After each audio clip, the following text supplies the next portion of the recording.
Hey everybody, it's Surprise, motherfucker. It ain't hard to tell. To kick things off, let me address the most common question. What is your favorite Soulsborne game? This is something I want to wait to reveal because I have a specific plan in mind for how to do it. Rather than just tell you shortly which is my favorite in a Q&A, I plan on doing in-depth reviews of each game to give my overall impressions. I'll release the reviews in order from worst to best, with 1 and 2 coming out on the same day. But here's the catch, I'll want to wait until the Dark Souls 3 DLC is released because I feel like it's unfair to judge all the games on their full package without doing the same for Dark Souls 3. So for now, think of this as a down-the-line project for 2017. How did you get into the Soulsborne series? Okay, let me tell you my soul story. I heard from some friends about the difficulty hype for Dark Souls back in 2012, and to be perfectly honest, I was intimidated by playing it. The community made these games sound like they were near impossible to overcome. I wasn't sure if I wanted to put myself through that frustration, so I tossed it on the back burner. But in the summer of 2015, I was looking for something new to play and finally put on my big boy pants and fired up Demon Souls. And man, did I play it like a little bitch. I followed a guide that had me using a purple flame shield and a winged spear with the legendary sticky compound longbow. For those who haven't played Demon Souls, that bow is stupid powerful. After beating it, I moved on to Dark Souls and said, you know what, this time I'm not going to use any guides and I'm going to play much more aggressive. I still used a shield, but I played a lighter build. It was a much bigger challenge, but I felt way more accomplished taking the game on that way. Then in early 2016, I played Bloodborne for the first time. I tried playing it like a Souls game first, but when I got to Amelia, my more patient playstyle was getting my ass wrecked again and again. So finally I said, fuck it. I pulled my big boy pants all the way up to my nips and kicked my aggression into high gear, and I've never looked back. That's a summary of my evolution in Souls, from a coward hiding behind his tower shields and tricks to a stupidly aggressive fool that bears it all in the name of victory. What has your experience with PvP been like? Since I jumped in so late, I've only ever done PvP in Dark Souls 3 and Bloodborne, and even though my focus is usually geared toward PvE, PvP can be lots of fun too. The evasions, fight clubs, conquering ganks, it's all a blast. I love helping people out with bosses too, so keep an eye out for my sign in Dark Souls 3. What are your plans for World Domination? Well, they do say Souls gamers have gotten good, and I'm collecting a bunch of them in one place. So soon I will reveal my ultimate goal! What was your motivation for starting your channel? I had actually been interested in making videos for a long time, but I never felt I had the time or know-how. Eventually I realized that was a bullshit excuse, so I eventually decided I was gonna make a real go at it. I thought for a while about what I wanted to upload, and I decided it would be best to start with whatever I was having the most fun with at the time. I happened to be on a Skyrim and Fallout modding binge, so I figured why not try my hand out at mod reviews. Maybe I'll make a full video in the future talking about my life and journey into YouTube, but that's a super short version for now. Where did I get the idea for my name? When thinking about the concept for my channel, I always wanted to base it around the freedom to play and talk about games the way we want to. And that's evolved over time with getting you guys involved in voting for rankings and me broadening the topics I discuss. Of course, I did start as a mod channel too, so there's the whole mod pun thing. Even though I don't do mod reviews specifically today, I still break games down and analyze them, so I think the mod name still applies okay, and it's a neat reminder of my roots. Are you in university college and what are you studying? Believe it or not, I actually have a bachelor's degree in economics. Now it's a nice trophy collecting dust somewhere. Seriously though, my education in college really helped me grow into how I analyze things, and I have it to thank in part for how I'm able to approach my commentary in a well-spoken way. What is your favorite weapon in any game you've played? I'd probably spend forever thinking about a true answer to that question, so I'll just tell you the first thing that popped in my head. The Cerebral Bore from Turok 2 on N64. That thing shoots freaking saw blades that penetrate the skulls of your enemies and drill their brains into mush. It is awesome. Where did you learn to edit your videos so well? This may come as a surprise, but I actually taught myself to edit. The first video I uploaded to YouTube was the first thing I've ever edited. And that 6-minute video took me 4 days to edit because I had to learn as I was going. But I got faster over the next few weeks, and now I'm pretty okay at it and always trying to learn more tricks with every video. And how long does the editing process usually take you? This may also be surprising because I personally never realized how much time it would take before I started making videos, but editing one of these videos can take me upwards of 20 to 25 hours. It really depends on the length of the video, the topic, and what I plan on doing in it. If I've ever said a video is coming out and I suddenly delay it, 9 times out of 10 it's because the editing is taking longer than I anticipated.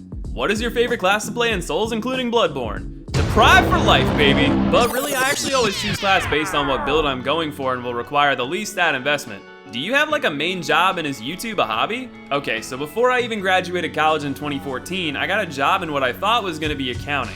Turns out the job was actually glorified collections. Yeah, can you imagine that? Hey, fill in the blank company, this is theDeModcracy. I'm gonna need you to pay your Needless to say, I did not enjoy it one bit. One of the best pieces of advice I've ever received in life is to leave something or someone better than you found them, and that job did not follow that line at all. Because of this, when I interact with someone though, I always try to uplift them in some way, and that's why entertainment appealed to me so much. My hope is always that no matter what hardships you have in your life, you can come to my channel and watch some silly videos about games and forget your troubles for a little while. Many of you have expressed that I've been able to do that for you, and it really does mean the world to me. To get back on topic though, when I quit that job, I saved up a bunch of money to support myself and started YouTube sprinting from day one. I would say I poured around 80 to 100 hours into my channel every week from the beginning, and that hasn't changed. It's easy for me to do though because of another piece of advice that I cherish. Find a job that feels like a hobby. So yeah, if you want to categorize it by how much time I put into it, you could consider YouTube a job, but to me it's my favorite hobby. Favorite Soulsborne game? Kingsfield 64. Favorite flavor of anal leakage? Well, you do know I love that stray demon booty.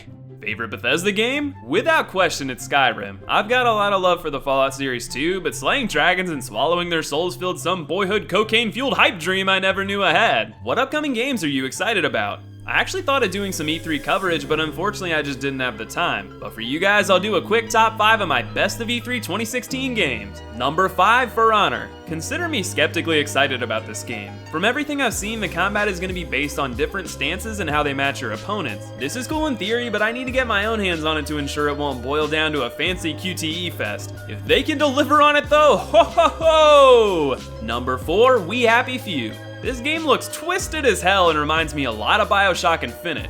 I'm not sure how the gameplay will end up, but the story in the trailer had me hooked. Number 3, Untitled Amy Hennig's Star Wars project. Amy Hennig's incredible storytelling is a big part of what hooked me into the Uncharted series, so not only am I excited to see what she can bring to Star Wars, but the concept of a third-person action-adventure game in the universe is something I've been craving since the Jedi Knight series back in the day. Number 2, Horizon Zero Dawn. I was really worried that last year's E3 showing would be all hype with the downgrade in expectations this year, but Guerrilla Games came out with a banging gameplay showcase that is getting me more and more excited for this game every day. And number 1, God of War 4. I love the God of War series so much, though I'll admit when I heard the rumors about a 4th entry, I was a bit hesitant. The original trilogy is excellent, but I feel like Kratos did everything he needed to do. Well, I have a lot of respect for the new direction the developers are taking in fleshing out his character and making a departure from the previous entries. It looked a little bit like the God of War I love, mixed in with slower, more deliberate combat similar to Souls with a cinematic feel reminiscent of The Last of Us. That's an incredibly good mixture of games. There's still a lot of questions, but every indication from that showcase has me incredibly interested in this game's future.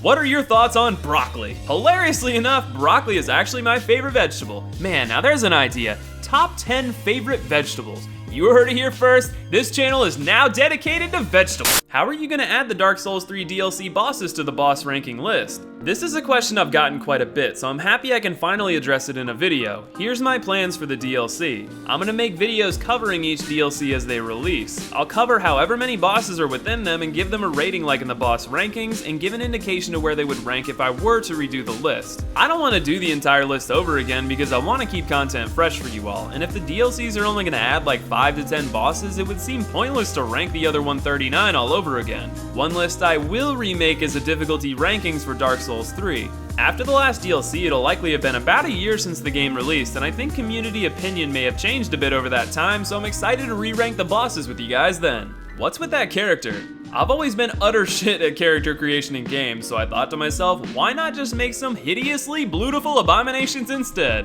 Do you plan on continuing with ranking videos, be it Soul series or others, after the conclusion of the entire Soul series ranking, going back to mod videos, branching out to other games, or a combination of all? So let's break this down by starting with the immediate future and then my plans for the channel beyond the next handful of videos. I've gotten a ton of cool suggestions from you all on what you'd like to see next, and I decided recently on what our next series is gonna be. There's been a lot of demand for it, so I'm happy to announce the next series is gonna be ranking the areas of Soulsborne. But I think it's time to get you all involved again, so we're gonna do another community ranking. In the final boss ranking video, I'll be putting up a survey for the best areas in Demon Souls and we'll run through each game together in a 5-part series. After that, I'll give you guys my top 10 best and worst areas. That's my plan for the next 10 Souls videos if you include the final 3 boss rankings. This could change, but I think that'll likely be the final ranking series I do for Blood Souls. After that, I'll do a lot more 1 or 2 off videos in top 10 or even free form format, because I think there's a lot of topics I want to talk about in Souls that just don't need more than a couple of videos to be done justice. No matter what form it takes, I have at least 30 to 40 more videos in mind at the current time for Souls, and that could expand as time goes on with another Souls-like game releasing. Concurrent to the Souls videos, I'm gonna finish up my Uncharted retrospective. Those videos are a bit of an experiment for me, and I have a really fun idea for an entirely new series that I'm planning on launching once Uncharted has concluded. That series would allow me to explore a limitless amount of different games with you guys, so I'm really excited to share that with you in the coming weeks. But for right now, my plan is to finish out the boss rankings and Uncharted series, then I'll move on to announcing the new project and working on the Soulsborne areas with you all. Would you rather brush a unit or fish or pet a table? This, people, these are the kind of questions the world needs. Would you play with me on PS4? I've mentioned it here and there in the comments, but anyone is welcome to add me on PSN or Steam. I've already had a lot of fun playing Overwatch with a handful of you out there on PS4, so if I'm online, you're always welcome to send me an invite to play. Were you thinking about doing a favorite boss theme list? I'd love to. I think we can all agree that the boss tracks in the Souls series range from great to fucking amazing. But unfortunately, the copyright waters are a bit murky here on using the actual audio, so I don't think I could ever make a video giving the tracks proper justice. So I'll give you a quick list right now. Top 10 Souls boss themes, here we go. Number 10, Sif. Number 9, the Tower Knight. Number 8, Sir Alone. Number 7, the Twin Princes. Number 6, Soul of Cinder. Number 5, Maiden Astraea. Number 4, the Abyss Watchers.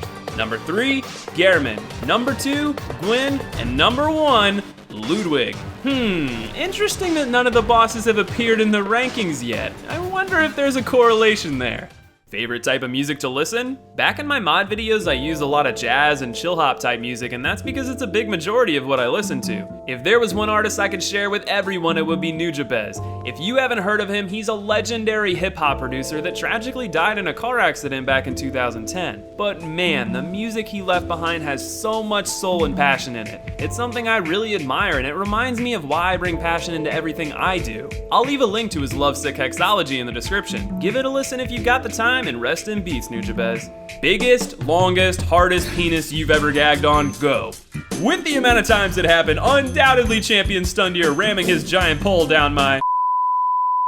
Are you a virgin? Not anymore! What is your favorite part of making videos? Of the actual video making process, it is definitely editing. It's without a doubt the most time-consuming part, but I love taking raw footage and commentary and turning it into a final product full of entertainment. But as cheesy as it may sound, my favorite part of doing YouTube is interacting with you all. The whole point of making videos is so I can entertain others while sharing my thoughts on games. I'm always excited for the dialogue giving my opinion opens with you, and that's why I spend so much time responding to comments. I'll admit it's gotten harder as time's gone on because it takes a lot of my time to try and reply to so many of you, but it's something that's really important to me. No matter how large the channel becomes, keeping a dialogue open with you is always something I'm gonna find a way to make happen. What underwear are you wearing while reading this comment? I'm not wearing any. Can I see your face? Face reveal. You could do a face reveal. I've never seen your face. Well, this is awkward. I've shown my face on camera already. Yeah, back in my 115 to 100 rankings, I went on camera to thank you guys for all the support. And you know what this means? I know you're not watching the whole video, you butt-faced. But if you stayed until the end of this video, I've got a special treat for you. One last common question I get is a lot about doing a Let's Play of any of the Soulsborne games, maybe playing with some of you guys and streaming it on Twitch. So I'm happy to announce as a thank you to you guys, I'm gonna be doing a stream tomorrow at 10 a.m. Eastern time of Dark Souls 3 on PS4. I'm gonna start a fresh character in the game and I'll be summoning anybody who wants to play with me. I'm not sure how often I'll get to stream, but if there's enough demand for it, we can make this a regular thing where we play through the entire Soulsborne series together. If you're interested in the idea, follow me on Twitch. My channel there is the same as it is here, theDeModcracy. And while you're at it, follow me on Twitter. If you like asking me questions like this, you can always ask me questions there. So if I wasn't able to answer your question today, join me in the stream tomorrow and ask away. I look forward to seeing you there, and as always, thank you guys for watching, and I'll see you in the next video.